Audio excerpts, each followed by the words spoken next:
The Benson family had recently moved into an old Victorian house on the outskirts of town, drawn by its charm and history.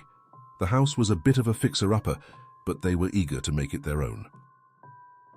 One weekend, while exploring the local shops for furniture and decorations, they stumbled upon a small, dusty antique store tucked away on a quiet street. The shop was filled with strange and unusual items, each one carrying a sense of mystery and age. In the back of the shop they found it, an ornate full-length mirror with an intricately carved wooden frame. The mirror's surface was slightly tarnished, adding to its antique allure. It was beautiful and fit perfectly with the aesthetic of their new home. The shopkeeper, a frail old man with piercing eyes, sold it to them for a surprisingly low price, but as they left the shop he muttered something under his breath that none of them quite caught. The mirror was placed in the hallway of their home, opposite the staircase. It became an eye-catching piece, admired by visitors and family alike. But soon after the mirror was hung, strange things began to happen. One evening, as Jane Benson was passing by the mirror, she noticed something odd. The reflection didn't just show the hallway, but also included the front door, which wasn't in view of the mirror. She paused, puzzled, but shrugged it off as a trick of the light. However, as she walked away, she could have sworn she saw the front door creak open in the reflection, though in reality it remained firmly closed. The next day, her husband, David, was admiring the mirror when he saw something that made his blood run cold. In the reflection, he saw their son, Tommy, standing at the top of the stairs. But Tommy wasn't just standing there. He was teetering on the edge as if about to fall. David whipped around, expecting to catch Tommy, but there was no one there. Tommy was outside playing, completely unaware of the terrifying vision his father had just witnessed.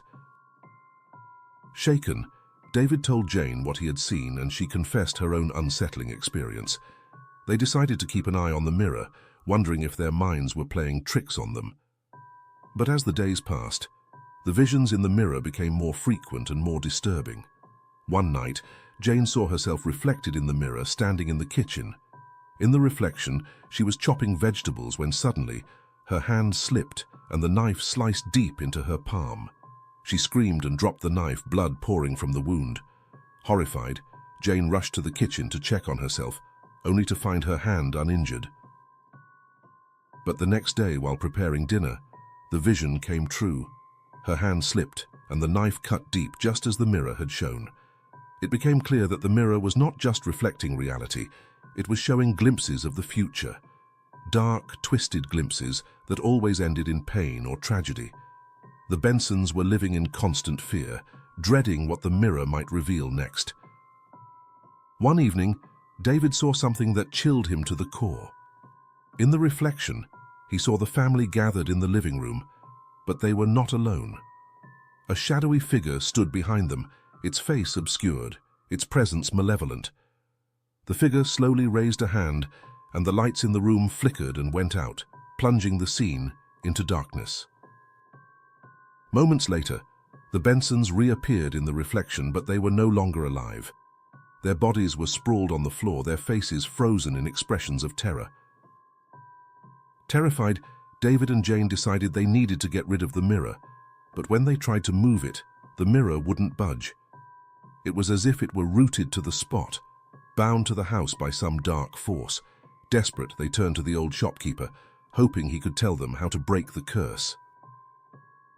The shopkeeper listened to their story with a grave expression.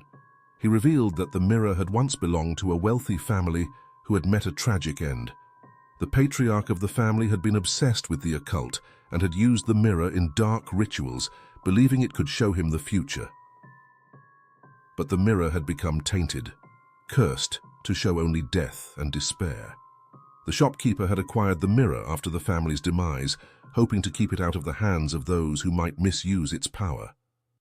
"There is a way to break the curse," the shopkeeper said, his voice low and filled with warning. "But it is dangerous. You must confront the reflection, enter the mirror's world, and destroy the source of its power." That night, the Bensons prepared themselves for what was to come. Armed with nothing but their courage and a sledgehammer, they stood before the mirror, waiting for the reflection to reveal its next vision. As they watched, the mirror's surface began to ripple like water, and the reflection of their living room melted away, replaced by a dark, twisted version of their home. Suddenly, the shadowy figure appeared, standing behind them in the reflection. It raised its hand, and the lights in the house flickered just as David had seen before. But this time, the Bensons didn't wait for the lights to go out. Together, they stepped forward, their hands reaching out to touch the mirror's surface.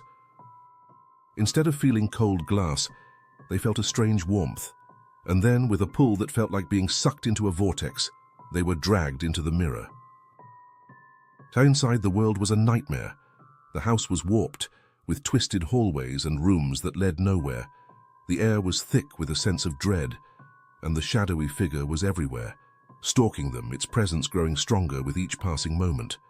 They knew they had to find the source of the curse, the spot where the patriarch had performed his rituals.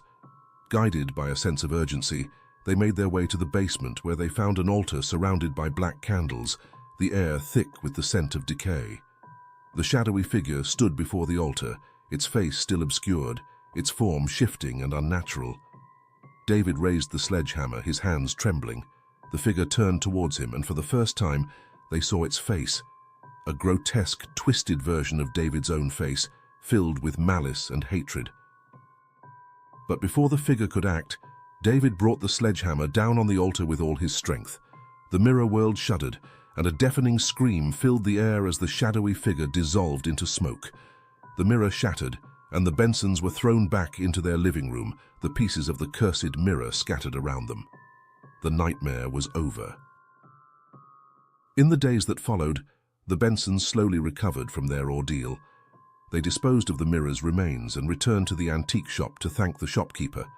But when they arrived, they found the shop empty, its windows boarded up, as if it had been abandoned for years. The Bensons moved the next month, leaving the house and the horrors it had witnessed behind. But they would never forget the mirror, nor the terrifying visions it had shown them. They had escaped its curse, but the memory of their brush with darkness would haunt them forever.